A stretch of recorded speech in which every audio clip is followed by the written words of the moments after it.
Hello everyone, and tonight I just wanted to start off by saying thank you for clicking onto my videos and even subscribing and everything like that. The recent crop of videos I've done have been pretty successful compared to some of the videos I did in late 2020, and I just wanted to say thank you for that. I know not a lot of people typically stick by after a minute or so, but it's still fun to do these, and it's coming back and doing these as a way to kind of ease myself through the kind of turbulence I've been experiencing in my life recently has been, just fulfilling. It's kept me busy, it's kept me feeling purposeful, and it's been a lot of fun to do. It's been a lot of fun going back through these old games again, and a lot of these games I grew up with and I grew up playing as a young kid, even though a lot of these games were a couple of years old by the time I was like 7 to 8 or 9 years old.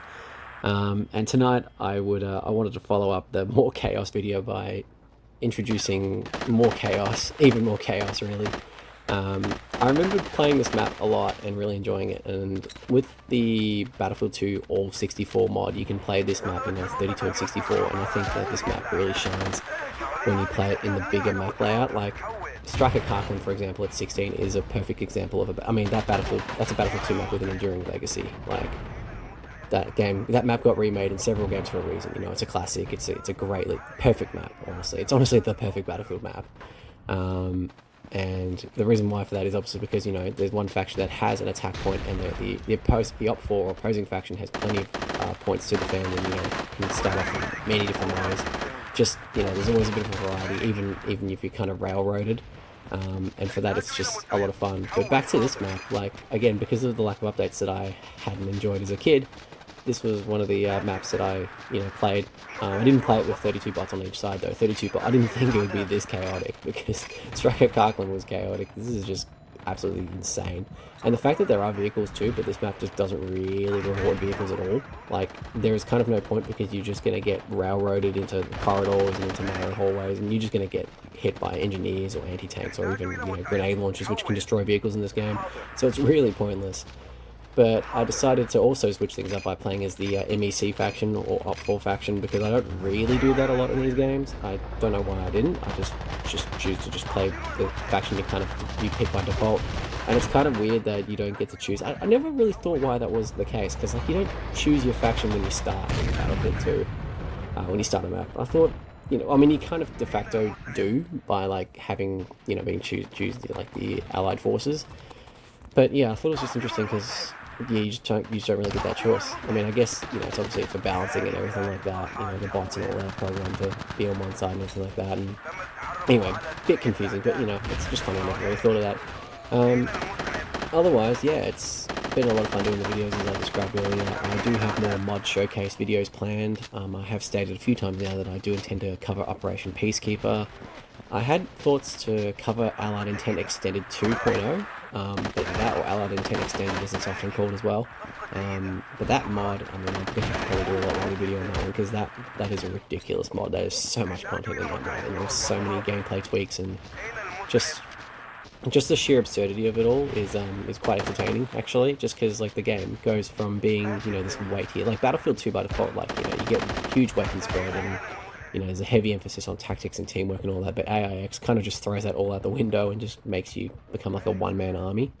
Kind of like what I'm trying to do in these videos, where I'm just kind of rushing points or trying to defend points and trying to capture bases and all that. And like, I rather quickly realized that I'm probably not going to capture one of the Op 4 bases, because to make it 3-1, just from the sheer amount of enemies there are on this map, it's very difficult to, like, they race from grenades and then I'm already getting fired at. I've got no chance. You can't be a one-man army in this mode. But, I'll do my damn well best. And I didn't really deviate much from the Special Forces kit in this map, because I just like the MEC Special Forces gun almost more than the USMC one. And so the bots are just lasering me. Like, I was trying to record a couple of different maps tonight, and for whatever reason, I just kept getting absolutely lasered by bots, which was something I didn't really have happen in the Striker Karkland video, and I was just kind of questioning if I was even actually good at this game anymore. But I'd realised that I'd come off a relatively long day and a relatively long week. My neck is still sore from a concert that I went to, because short hair is, from what I understand, not necessarily the ideal way to go about headbanging or moshing at concerts. You need the long hair to be a counteract of sorts. But, I'll survive. I'll survive, I think. And even if I don't, well, it's been a good run. So, yeah, otherwise, I don't really have a lot else to say. It's just a lot of fun going back through this game. And yeah, the grenade spam is honestly ridiculous. I didn't think the grenade spam was that bad. In fact, I don't really remember it being that bad in Battlefield 2 Striker Cartman when I did that video a couple days back, and even in prior matches that I've played in my spare time or not recording.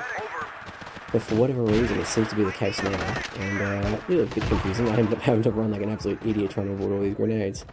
But I mean, the Battlefield 2 well will eventually dry up. Like, I can't necessarily keep doing Battlefield 2 videos for all the time unless I start streaming them or something. I feel like, you know, being able to kind of just speak my mind as it's happening rather than pre-record and do impressions afterwards would give me a bit more freedom to sort of just, I don't know, dick around and have a bit of fun, or just, you know, be outright bad at the game and laugh at it rather than trying to find good footage with decent gameplay to sort of show off the strengths of the game and how good this game still is 21 years on. And I was reminded actually of a YouTuber who did a retrospective video of this game, and it was actually not long after I had my had a recent mental episode, and I was kind of looking just for some comfort things, and I did see this German YouTuber doing one on Battlefield 2 mods and the history of the Battlefield 2 online scene and stuff like that, and I thought that was really cool. That's arguably what spurred this whole thing on. Well, that and, you know, recording that one gameplay video back in June of last year, but, you know, that definitely helped as well. And I just thought it was just really interesting, and again, that's what's partially spurred me on to play this as well, because I can talk about my experiences on these maps and so on and so forth. I will admit, this is probably one of my more favourite maps to play, playing as the Allied forces, just because there is more of a semblance of you having to like kind of push your way into the main base. Like there's another flag point behind in this map, like around. There's the market and there's the mosque, and I've never really had a game experience where I've had allies get to that level, or get like, or sorry, any sort of like, you know, that base being under attack.